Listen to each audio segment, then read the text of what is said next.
Olha, tem gente dizendo que o Brasil tem data marcada para entrar em colapso. Vai ser logo logo, em 2027. O governo já admite faltar dinheiro lá. E aí, será que o Brasil vai mesmo colapsar? O que está acontecendo com a economia? Por que o Brasil tem que mudar? E principalmente, o que você, investidor, tem que fazer num cenário como esse? É isso que a gente vai te falar nesse vídeo. Então presta muita atenção no que o Filipão, meu sócio, vai te mostrar. Se o tema te interessa, já deixa um dedo no like. Se você não é inscrito, se inscreve no canal e bora pro conteúdo.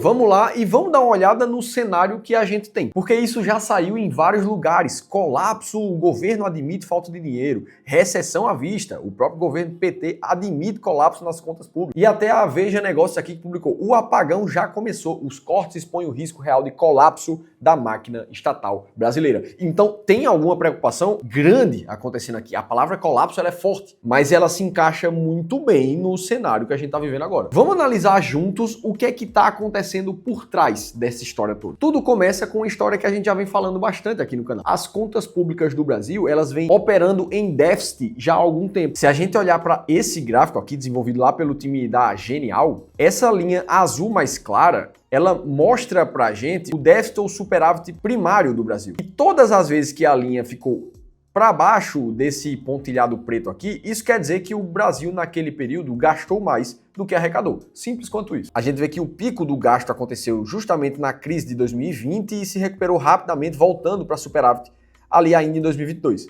Até que de 2023 para frente e até agora a gente não conseguiu voltar para o positivo nas contas públicas. E aí pensa comigo, vamos fazer um paralelo que não é tão distante assim não. Imagina você na sua casa, seu orçamento doméstico. Você ganha lá seus 15, 20 mil reais por mês. Ora, o que é que vai acontecer com a tua família se você ganha 20 mil reais, mas você está gastando 40, 50 todos os meses e você repete isso aqui por mais ou menos esse tempo aqui, ó. 1 ano e meio de gastos acima do seu orçamento. Pensa comigo, o que é que poderia acontecer? Ora, você viveria um efeito em cascata. Porque afinal de contas, para você completar o 20 que você ganha para chegar nos 50 que você gasta, você precisa pedir dinheiro de algum lugar. Na grande maioria das vezes, você vai fazer dívidas. E como o seu gasto continua mês após mês sendo maior do que a sua arrecadação, a tua quantidade de dívidas vai se acumulando. E é justamente em partes por isso que a gente vê essa linha cinza aqui de baixo do déficit nominal do Brasil também aumentando no ritmo acelerado. Afinal de contas, a diferença entre o déficit nominal do primário é que o nominal considera os juros da dívida nessa conta também. E os juros da dívida, por sua vez, aumentaram pra caramba de 2020 até aqui. Então a gente tem uma conjuntura que ela é muito ruim. O governo segue em déficit, inclusive no dado mais recente que a gente tem,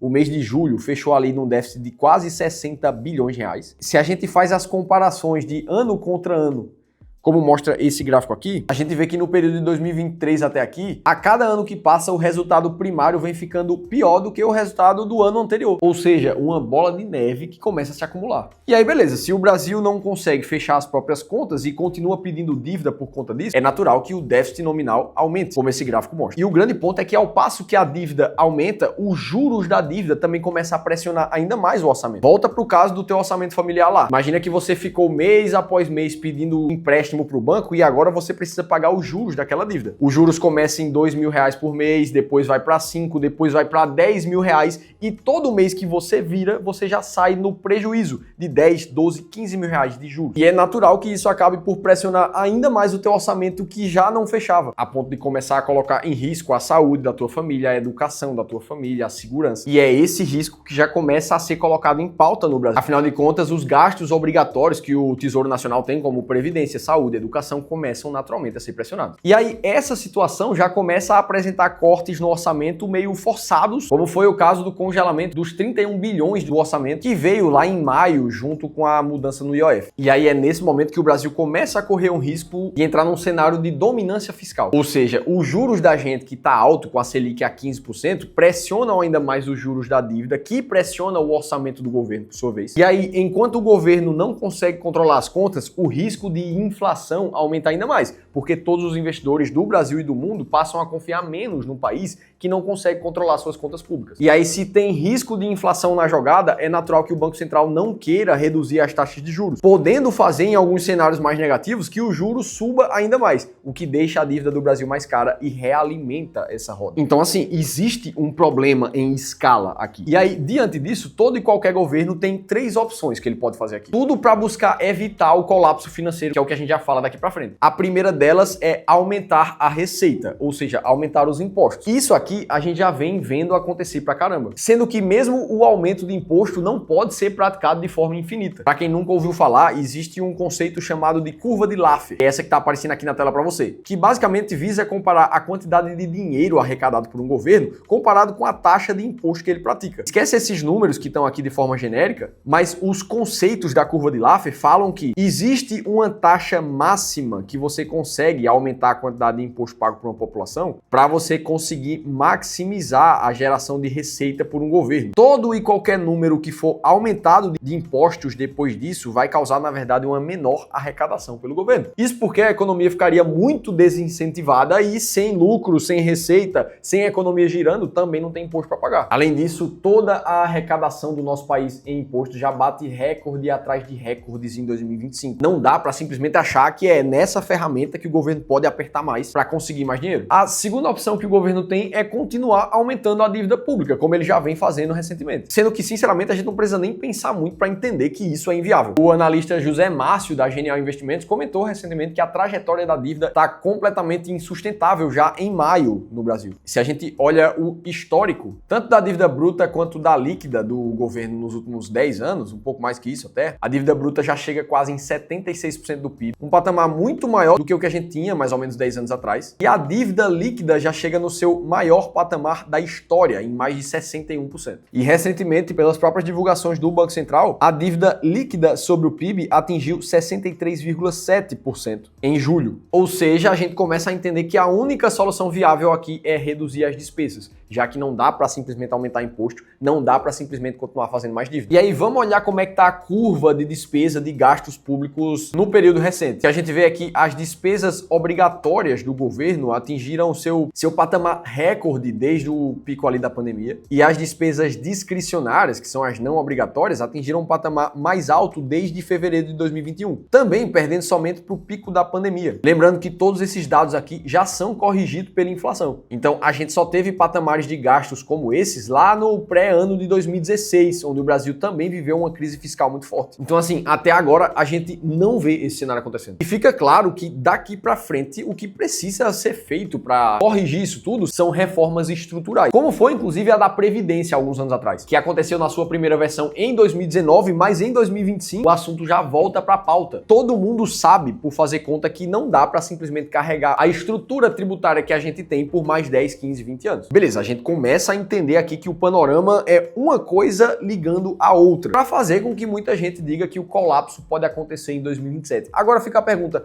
por que em 2027? Por que não um pouco depois ou um pouco antes? E a razão disso é que, de acordo com a projeção da maioria dos economistas, o aumento das despesas obrigatórias com saúde, educação, previdência, entre outras, ocupará todo o orçamento da União. E aí já em 2027 não vai sobrar mais para nada. A máquina federal pode literalmente parar. É isso que mostra esse gráfico, dizendo que a partir de 2027, com a forte expansão das despesas obrigatórias, o governo deve ficar sem dinheiro para pagar gastos discricionários, que envolvem desde o pagamento das contas de energia dos prédios públicos até o combustível de aviões da Força Aérea. E a expectativa é que esse colapso ele não aconteça simplesmente de uma hora para outra, ele vai acontecendo aos poucos a partir de 2027, sempre cortando verbas governamentais, começando pelos órgãos reguladores, como por exemplo a ANP, a ANA, que regulam a qualidade da nossa gasolina, que chega na bomba de combustível, por exemplo, que é responsável, no caso da ANA, por fiscalizar a qualidade de tratamento da nossa água, por exemplo. Então, serviços como esse correm sim o risco de começar a parar, até que outros serviços obrigatórios comecem a ficar menos obrigatórios e perder verba também. No resumo da ópera, caso tudo continue do jeito que tá, vai faltar dinheiro, sim. E aí, beleza, a gente chega nessa conclusão que não é nem um pouco animadora, só que daqui pra frente, vamos começar a pensar como investidores. O que é que você tem que fazer? Quais são os cenários cenários possíveis que podem acontecer com seus investimentos daqui para frente. Ora, o cenário número 1 é absolutamente nada mudar. O governo continuar gastando, não cortar gastos e ainda assim continuar se endividando. Aí a gente vê a bola de neve aumentar, a taxa de juros vai tender a subir novamente, de 15 ela pode ir para 20, para 25, não tem como prever o que pode acontecer. O que faria com que os investimentos de renda variável, por exemplo, continuassem meio que de lado no Brasil, que é o que aconteceu por muito tempo, desde 2009 até 22, 23 mais ou menos, quando o Brasil em dólares passou muito tempo com a bolsa de lado. Então esse seria um cenário mais pessimista, mas também existe um cenário um pouco mais realista, puxando pro otimismo. Alguma coisa pode mudar. E aqui eu tô falando que alguma coisa pode mudar. Não dá pra gente ter uma esperança falsa e achar que simplesmente o Brasil vai virar uma Suíça daqui pra frente, porque não vai. Mas o governo pode se mexer. Reformas estruturais em algum momento podem ter tanta pressão que passem uma postura diferente em relação aos gastos, uma desvinculação das despesas obrigatórias do salário mínimo, por exemplo, um pouco mais de zelo com a nossa política fiscal. Aí, nesse cenário, como as expectativas no mercado já não são muito boas para o Brasil, se a gente vê alguma coisa começar a, de fato, melhorar na prática, aí, nesse caso, a gente pode começar a enxergar um ciclo positivo para os investimentos, onde a Selic teria mais espaço para cair, de 15 para 12, para 10, para 8. E num cenário como esse, a renda variável tende a se valorizar de forma mais firme. Isso já aconteceu outras vezes no passado, não precisa nem a gente voltar muito no tempo para perceber que quando a taxa Selic ela cai forte, como aconteceu de 2016 até 2020, a gente vê a bolsa se valorizar pra caramba. Mais especificamente, em algumas janelas, o Ibovespa chegou a subir 211%. Os fundos imobiliários chegaram a subir 145% nesse período. Até mesmo títulos do Tesouro IPCA+, na figura do 2035 aqui, chegou a subir mais de 200%. E algumas outras estratégias de ações bem montadas, que estavam mais baratas dentro de todo o mercado, subiram ainda mais do que isso, chegando a 360% de alta. Isso aqui é como você transformar 100 mil reais em 460 mil em poucos anos. Então, beleza, esse seria um cenário um pouco mais otimista do que pode acontecer. Agora, pensando de forma racional, como a gente deve ser ao falar de investimento, esse cenário aqui é incerto. Não tem como a gente saber o que o futuro vai trazer pra gente. Logo, não dá pra gente depender de qualquer desses dois cenários como investidor. Dito isso, fica a pergunta principal. Como é que você tem que investir em momentos como esse? Porque afinal de contas, eu sei que se você pesquisa sobre isso na internet hoje, existe uma quantidade tão grande de informações que mais te atrapalha do que te ajuda. E é por isso que eu decidi te dar dois principais conselhos nesse. O primeiro deles é não ficar tentando prever o futuro. O que a gente precisa fazer sempre nessas análises que envolvem um pouco economia e política, as duas sempre têm um tangenciamento muito próximo uma da outra. O que nós temos que fazer como seres racionais é separar o nosso chapéu de cidadão do nosso chapéu de investidor. São dois chapéus diferentes. Chapéus ou chapéus? Ou seja, na hora que você está pensando em como é que você quer votar para 2026, por exemplo, você vai pegar o seu chapéuzinho de cidadão, vai colocar ali, vai analisar tudo que você está vendo e vai tomar a sua decisão com base na sua própria leitura, nas suas crenças. Agora, quando a gente vai para a parte de investimentos e coloca o outro chapéu, a gente precisa entender que não é nada disso aqui que vai definir aonde é que eu vou investir nos próximos meses. Não é porque a Selic está alta agora que você vai simplesmente investir pesado na renda fixa. Afinal de contas, esse é o movimento da manada. E olha a rentabilidade da renda variável no aplicativo ali nos últimos 2 anos e pensa, poxa, isso aqui é muito ruim. Eu vou lá para a Selic, que está pagando 15%. A manada faz isso e você não quer seguir a manada. Sem falar de que todos os profissionais que tentam prever o futuro no mercado financeiro, eles, na grande maioria das vezes, erram. Aconteceu com o próprio Boletim Focus, a principal ferramenta do Banco Central para tentar fazer previsões da economia, e que errou 16 dos últimos 21 anos de tentativas. O próprio mercado errou 95% das previsões desde 2021. Então, se você quer ter um mínimo de chance de sucesso, não é prevendo o futuro que você vai fazer isso. É por isso que meu segundo conselho é invista com base em uma estratégia e siga essa estratégia independente do momento econômico. Essa é a única forma de ganhar dinheiro de forma consistente no mercado. Comprar o que está na baixa e vender aquilo que está na alta. Aqui no Clube do Valor, há quase 10 anos, a gente faz isso da exata mesma forma. Independente do que está acontecendo no mercado, na economia, que os investidores que mais tiveram resultado fizeram foi isso aqui, ó. Eles, primeiro de tudo, definiram uma carteira de investimentos que seja completamente adequada para o seu perfil e para os seus objetivos, com porcentagens muito claras de cada uma das classes de ativos que ele busca ter na carteira. Isso aqui é um desenho personalizado, que a carteira do Felipe, por exemplo, vai ser diferente do João, da Maria, que vão ter visões financeiras para a própria vida diferentes. Mas o fato é que, independente da carteira que você escolher, seja ela um pouco mais conservadora, como essa que a gente está vendo, ou seja uma carteira mais arrojada, por exemplo, com mais parcelas em renda variável, variável. O fato é que daqui para frente todos os investidores tomam um tipo de atitude só. Eles compram aquilo que caiu na carteira e vendem aquilo que subiu. Então, enquanto a bolsa do Brasil anda de lado e caindo aos poucos, em vários momentos os investidores vão estar aportando na renda variável que está barata ao longo do tempo. E a mesma coisa acontece quando a renda variável por acaso começar a subir muito forte. A hora, na verdade, não é de comprar mais bolsa se o cara já tem a quantidade de bolsa que ele queria. A hora é de segurar e comprar outros ativos que ficaram mais baratos na sua carteira no mesmo processo. É assim o único jeito que você consegue fugir do movimento de manada.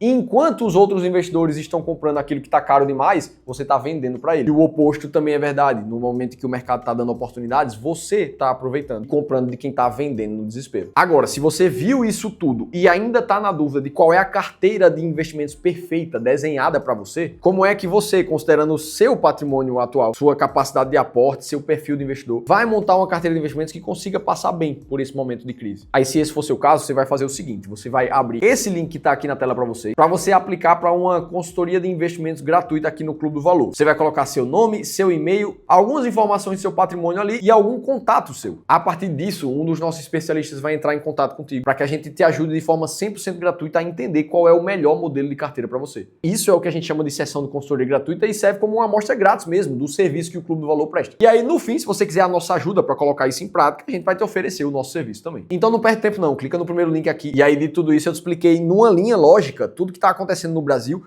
por que é que tem tanta gente falando que 2027 pode ser o ano do colapso e como é que o investidor inteligente está tomando decisões nesse momento. Agora, me conta aqui embaixo você, o que é que você está fazendo? Usando o teu chapéu de investidor, o que é que você está comprando? O que é que tem espaço na tua carteira? Eu quero ouvir o que é que vocês têm a dizer. E para que você continue assistindo os vídeos aqui do canal, eu vou deixar um outro conteúdo bem relacionado a esse e eu vou estar te esperando no próximo vídeo.